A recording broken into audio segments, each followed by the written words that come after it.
да повлияят и през екрана, така че гледайте непременно това разширено интервю с нея. Картини, рисувани с пръсти, представи тя. Те лекуват душата и радват очите с цветовете и формите си. Яна Граховска рисува от съвсем малка.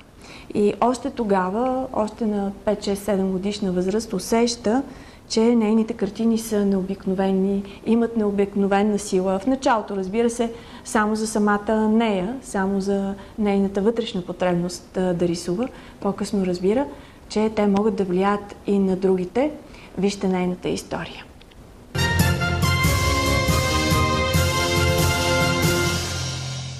Първата си картина Яна рисува след като сънува сън за самотна жена, която заминава. Сънят й говори за раздяла и мъка. Тогава тя не знае защо. След няколко дни умира баба й, за която тя тъгува много. От тогава започва да рисува всеки ден. Картините се раждат една след друга, на мига. Пръстите се движат сами, а цветовете смесва случайно, просто от тубичката, която й попадне. Какво могат да ни дадат вашите картини? Как се общува с тях? Трябва ли да ги докосваме или да се вглъбим? Как общуват хората с картините? Аз... Моята учителка ми е разказвала, че дори при новородено бебе, няколко месечно, картината по някакъв начин му действа, то даже не може да погледне към нея, но въпреки всичко се възстановява, ако е тежко болно и така. Разказвала ми много такива случаи. И не знам, енергийно действа. Да, достатъчно е да седим около картината. Да. Други интересни случаи, такива, които са ви разказвали при общуването с вашите картини? Тези картини променят живота на човека. Всички нейни ученици, след като са започнали да рисуват, са променили живота си, успяли са, станали са по-оптимисти и така. Ето както и при вас, да, в Германия изведнъж как се случи така, че открихте галерия, 15 години вече живеете, сега съвсем скоро откривате своя галерия? В началото правих изложби, в Дрезден съм правила и преди това в България, като живеех също. Но после какво стана изведнъж? И някак си загубих интерес. Рисувах само за да подаря картина някой, да го зарадвам. И много рядко така рисувах. И 15 години картините ми седяха скрити, да. Никой не ги виждаше. И след това обучение нещо се отвори в мене и направо вече изригва, защото аз не мога да спра да рисувам. Вкъщи беше пълно навсякъде с картини и казах, трябва аз ателие да си намеря. И вместо ателие галерия намерих. И така. Направо ги подредихте там и работите там. Да. Колко време отнема така една картина? За колко време създавате? Различно ли е? Да, различно е, но много бързо. Процесът е примерно за една голяма картина не повече от половин час. Много бързо става. Основно с масло? Да, с маслени бои, с пръсти. И с пръсти? Да, четките вече не ги използвам. Някога сте ги използвали, да. Вече не. Защо пръстите са по-добрия начин? Усещането е съвсем друго и така директно се предава енергията в картината.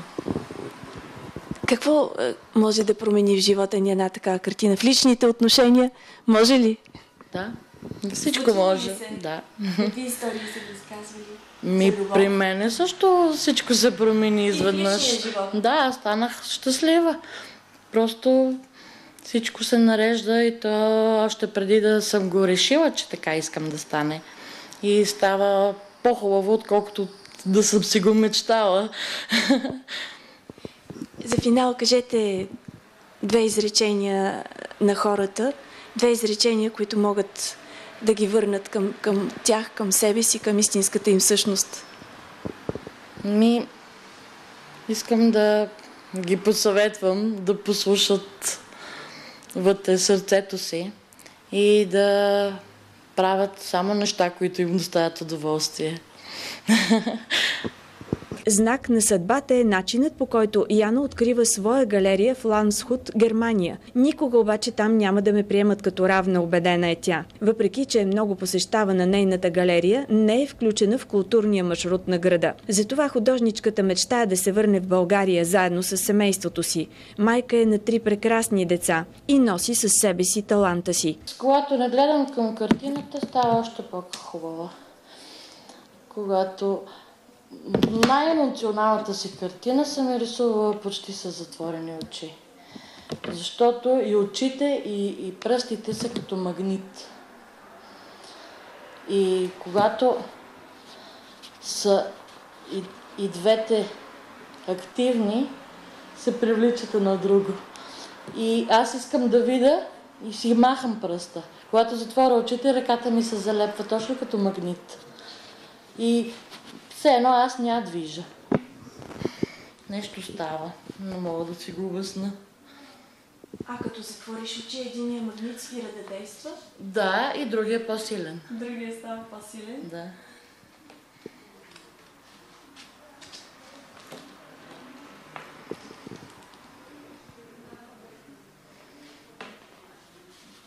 Къде точно живееш в Германия?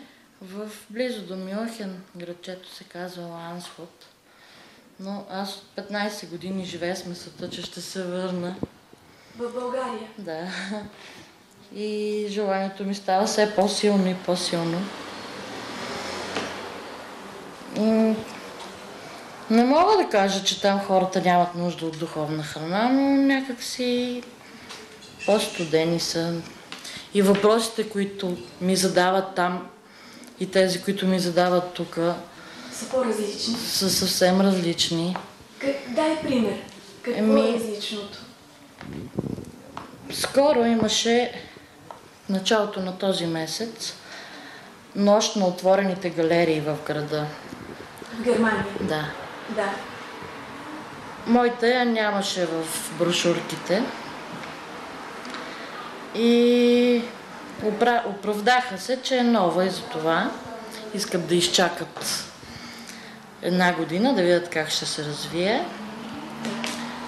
И аз им казах, поне като те залепваха едни жълти стъпки на улицата към галериите, които водят. Които отвеждат към галерии. И казах им поне жълти стъпки да ми дадат. Също не ми дадаха. До мене има галерия, срещу мене има галерия. При тях имаше жълти стъпки, при мене нямаше.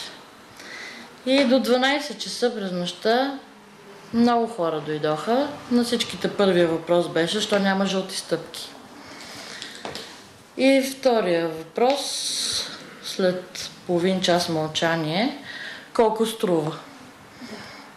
А този въпрос, аз искам последно да го чуя, даже ако не ми го задават, ще е най-добре, защото цената е на последно място по важност от всички.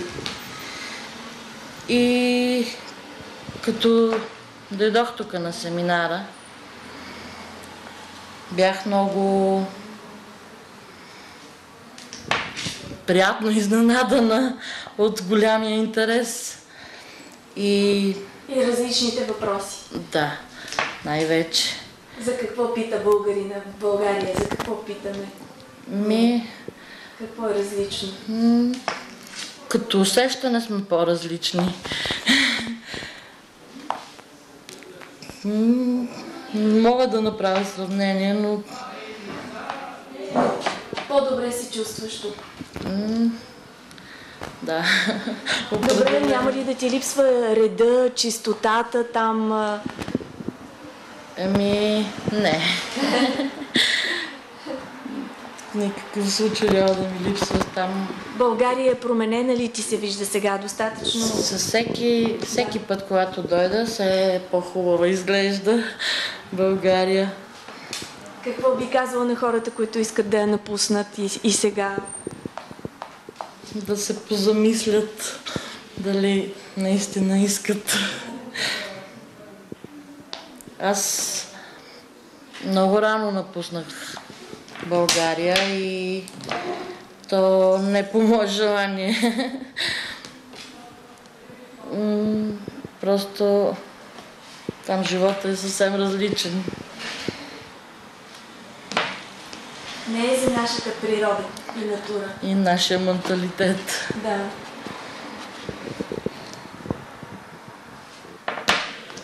Какво изразяват тези цветове? Замислиш ли се изобщо? Не. Аз... Вътрешно усещане? Как? Цветовете не ги подбирам. Имам случаи, когато хващам много цветове, а рисувам само с 2. Да. Просто... Каза, че много често хващаш която и да е тубичка и изобщо не знаеш с кои цветове ще рисуваш. Да. И пръстите започват сами. Да.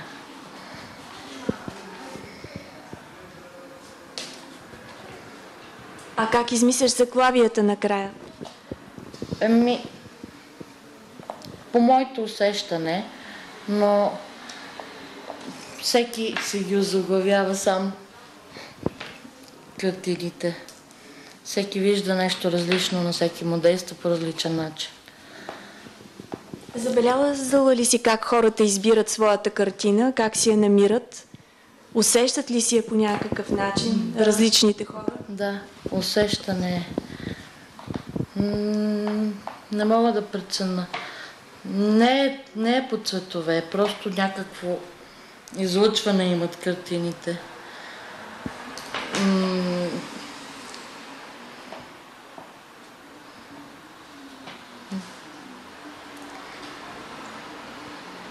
Как да го кажа?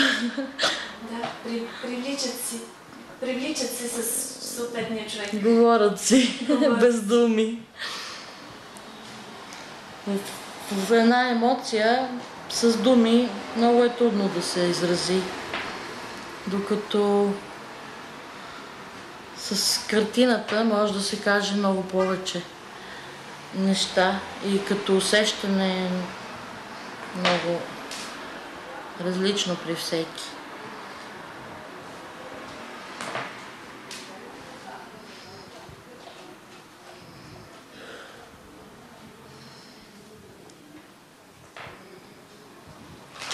За мен това е една есен на полето. Една есен в полето. Може да се каже. Ти как би я нарекла?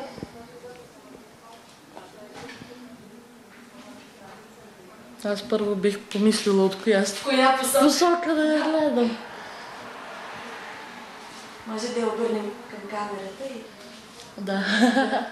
Може би зрителите, всеки един от тях сам да реши как би я нарекал. Според своето усещане и според посоката, в която я вижда. Благодаря на чудесната Яна и ти пожелавам да се завърнеш в България още по-щастлива и още по-успешна. Яна е убедена, че картините им могат да донесат само добро и да променят живота на всеки човек. Много от приятелите й вече са постигнали доста от мечтите си, общувайки с картините.